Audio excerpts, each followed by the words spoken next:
மகர ராசி அன்பர்களுக்கு மகர ராசி ஒரு அற்புதமான ராசிங்க. என்னமோ சொல்லுவாங்க, இந்த மகர ராசிக்காரன் ஒருத்தனையாவது ஒரு ஃப்ரெண்டு வச்சுக்கப்பா அப்படின்னு சொல்லுவாங்க. ஏன் தெரியுமா?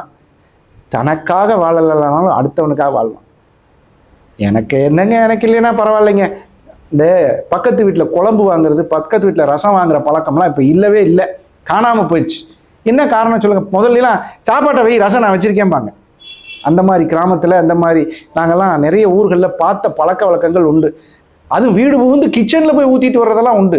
அதுக்கெல்லாம் காரணமாக இருக்கக்கூடிய ராசி மகர ராசி. அற்புதமான ராசி. என்னங்க அப்படின்னா, விட்டு கொடுத்து பிழைத்தல். விட்டு கொடுத்து பிழைக்கிறதுனா என்ன? அதை ஒரு தப்பான வார்த்தையாக பயன்படுத்துறாங்க. விட்டு கொடுத்து பிழைக்கிறதுனா என்னன்னா, நமக்கு இல்லைங்க, அவனாவது நல்லா இருக்கட்டும். சொல்லுங்க இன்னைக்கு யாரையாவது, அவனுக்கு இல்லைனாலும் பரவாயில்ல, எனக்கு இல்லைனாலும் பரவாயில்ல, அவனுக்கு இருக்கக்கூடாதுங்க. அது தப்பு. அந்த தியாக மனப்பான்மை மகர ராசி அற்புதமான தியாக ராசி. என்ன ஒரு சந்தோஷமான விஷயம், 7.5 சனி முடிய போகுது. கரெக்டா இல்லையா? 7.5 வருஷம் பட்ட பாடு பயங்கரமா பிழிஞ்சிருச்சு சார். 7.5 சனி நடக்க ஆரம்பிக்கும் போது என்ன தெரியுமா சொன்னாங்க? மகர ராசிக்கெல்லாம் ஒன்றும் பாதிக்காதுன்னு சொன்னாங்க. ஆனா நாங்க பட்ட கஷ்டம் எங்களுக்கு தான் சார் தெரியும். உண்மை. கர்ம வினையை அனுபவித்தே ஆகணும் யாரா இருந்தாலும். அது சனி பகவானுக்கே அப்படித்தான்.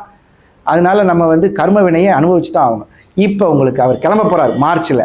அதுக்கப்புறம் பாருங்க, நீங்க தான் நல்லா வருவீங்க. நல்ல முயற்சி, நல்ல வெற்றி, நல்ல சந்தோஷம். ஃபோன் பண்ணி சொல்லுங்க, கேட்டுக்கிறேன். சந்தோஷத்தை பூரா நல்ல விதமா சொல்லக்கூடிய ராசி மகர ராசி 2025.